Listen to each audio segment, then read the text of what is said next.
Forest rights act है 2006, one अधिकार अधिनियम 2006। उसमें एक्ट में ये मेंशन किया हुआ है कि 13/12/2005, 13 दिसंबर 2005 से पहले जिसका खेडान है, जो वर्षों से खेती कर रहा है, तो एक्ट के माध्यम से उनको प्रोटेक्शन है कि जो भी ये दावा अर्जी है, हक दावा अर्जी है, उसके हिसाब से अगर इनका कोई खेडान है तो जो वन विभाग है और जो रेवेन्यू डिपार्टमेंट है उसको वेरीफाई करेगा और उनको अनुमति देगा। लेकिन इस केस में ये इशू है कि जो भी लोग हैं ये सब सागबारा ज़िला के हैं और जो वन ज़मीन है, जंगल की ज़मीन है, ये सूरत ज़िले में आती है।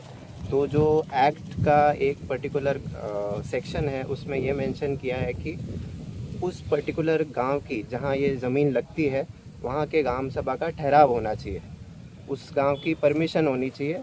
अगर परमिशन है और आप उसको वेरीफाई करते हैं तो आपको खेडान की या खेती की अनुमति है। तो इस केस में ऐसा है कि जो उमरपाड़ा ज़िला के लोग हैं और पर्टिकुलरली ये जो यहाँ के गांव लगते हैं, वहाँ के गांव वालों का हमारे पास अर्जी आया है कि हमने ऐसा कोई ठहराव नहीं दिया है जिसमें ये मेंशन किया हुआ है कि सागबारा के लोग उमरपाड़ा के गांव की ज़मीन पे आके खेडान कर सकते हैं। तो मुद्दा सारा यही है क्योंकि ये एक सरहद वाला इलाका है। थोड़े से आगे डिस्टेंस पे नर्मदा ज़िला है और अभी हम जहाँ खड़े हैं ये सूरत ज़िला है। तो ये भी आदिवासी विस्तार है, वो भी आदिवासी विस्तार है।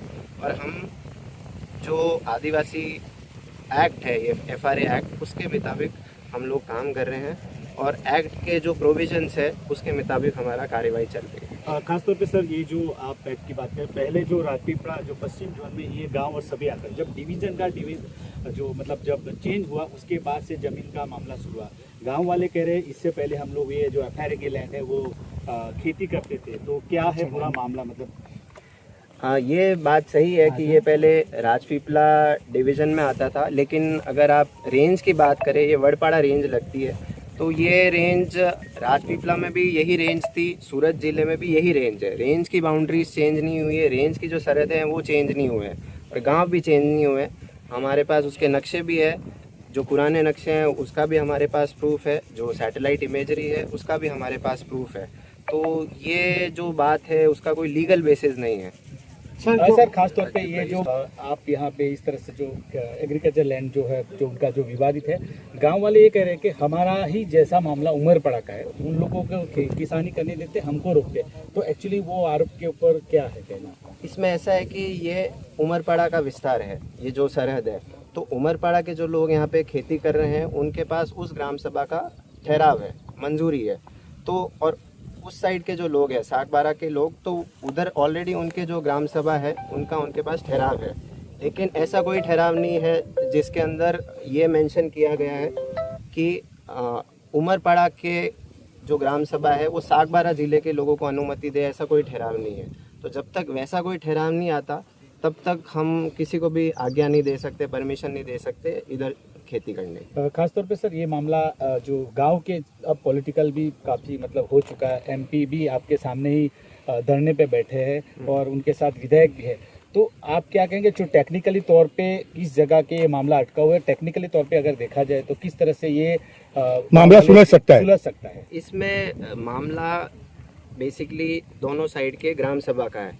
अगर यहाँ की ग्राम सभा वहाँ के लोगों को ठहराव दे दे, मंजूरी दे दे लिखित में ऑन पेपर कि आप लोग यहाँ पे वर्षों से खेडान करते हैं, और लिखित में अगर ये जो परमिशन है, ठहराव है, वो FRA एक्ट के तहत आगे जो प्रोसेस होता है उसमें TSP का, DLC, SDLC का, अगर वो ठहराव से, मंजूरी से, सबकी सहमति से अगर वो पास हो जाए तब ये जो सारा इशू है वो सॉल्व हो जाए। सर कितनी लैंड का पूरा विवाद मामला है? ये लैंड लगभग 1350 हेक्टेयर जितनी है टोटल। सर नया खेडान हो तो समझे, सालों से खेडान, उसमें वन विभाग कुछ नहीं कर सकते क्या? उसी को भी वहाँ पे सरकार, तहसील के उसी पे चिट्ठी पे ही रखना पड़ेगा। सर ये जो पूरा मामला है, आमतौर पे जो मंजूरी है जो ग्राम सभा देती है, गांव वाले ये कह रहे कि उनको पहले कुछ लोगों को ग्राम सभा ने अनुमति दी थी, बट अभी जो दोनों गांव के बीच कुछ डिस्प्यूट है, ऐसा भी उनके अंदर चर्चा है, पूरा मामला क्या है सर? हाँ, तो ये हमारे ध्यान में भी आया है कि पहले कोई ठहराव हुआ है, तो हमने उसकी भी जांच की। तो उसमें ऐसा पाया गया है कि जो ग्राम सभा का ठहराव फाइल्स में मिला है, उसकी जांच चल रही है, उसमें उसको हमने फॉरेंसिक्स में भी भेजा है। तो इसमें ऐसा है कि ये सागबारा के पास जो ठहराव है वो उमरपाड़ा के जो गांव हैं उनके कहीं रिकॉर्ड्स में नहीं है। उमरपाड़ा वाले ऐसा बता रहे हैं कि हमने ऐसा कोई ठहराव पास नहीं किया है। तो उसकी जांच चल रही है, जैसे ही उसमें फॉरेंसिक्स की रिपोर्ट आएगी, हमें मिलेगा तो हम उस हिसाब से कार्रवाई करेंगे।